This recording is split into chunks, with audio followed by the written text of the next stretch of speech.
Talking about Arizona, your host was Damon Stoudemire. You walk on campus, is that where the Wildcat Brotherhood began for you? No question. Damon Stoudemire right now, to this day, still is a huge mentor for me. When I came on my visit, first of all, the weather got me right off top. But then spending time with him, sitting on his couch all night during my visit, I didn't even go out. Most recruits get on campus, they go out, have fun, go to parties. I stayed on his couch and watched their run to the 1994 Final Four.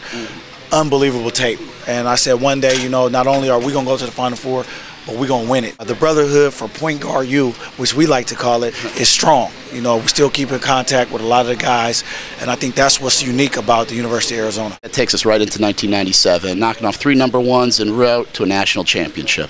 Well, that team was special, obviously because of what we accomplished, but how we did it. I mean, that year in the Pac-10, we were 5th.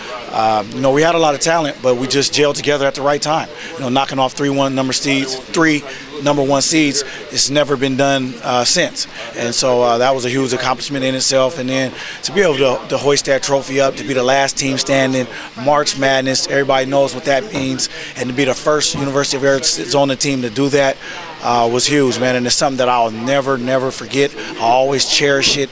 How did you and the rest of your teammates relish that underdog role? That's funny. My first tattoo was at U of A, and it was a thing of underdog. And, that's always been my theme throughout my career, even growing up in Little League. But, for us as a team that year, hey, 5th seed in the Pac-10 finishing, and then going into the tournament, nobody picked us to do anything. And in that tournament, the first 2 games, we trailed with 3 minutes left in the game. So, it was tough, man, but it was fun while we did it. And I just believe we set a bar, we set a standard at the U of A.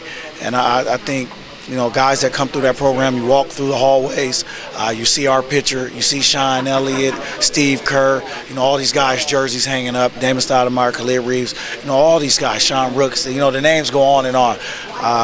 It means something when you put on the red and blue.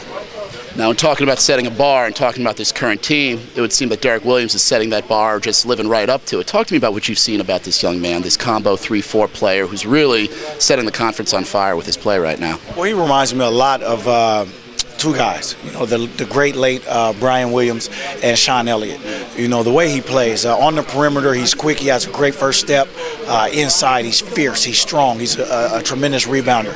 But his competitive fire and his drive to make his teammates better is what makes him a pro. This guy will be a professional basketball player next season, and hopefully he'll be a lottery pick, and hopefully, hey, the Cats do it this year. I'm going to throw a name at you. Supersonics legend, your 3rd grade PE teacher, Slick Watts. How did that first instill your fire, your love of the NBA? Well, obviously, coming to school every day and seeing one of your idols, a local star for the Sonics, Slick Watts, is being your PE teacher.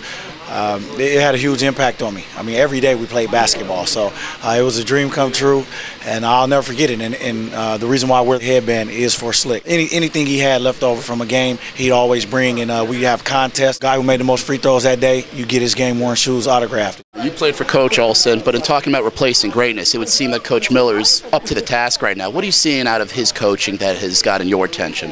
What I've seen right away is his attention to detail and his system. Okay, he doesn't have 8 blue chip All-Americans in that program. He has hard-working guys that probably were overlooked by other teams, other schools, including Derek Williams. Including Derek Williams. They're tough, they're confident, and they go out and work hard every day. Closing words. Bear down.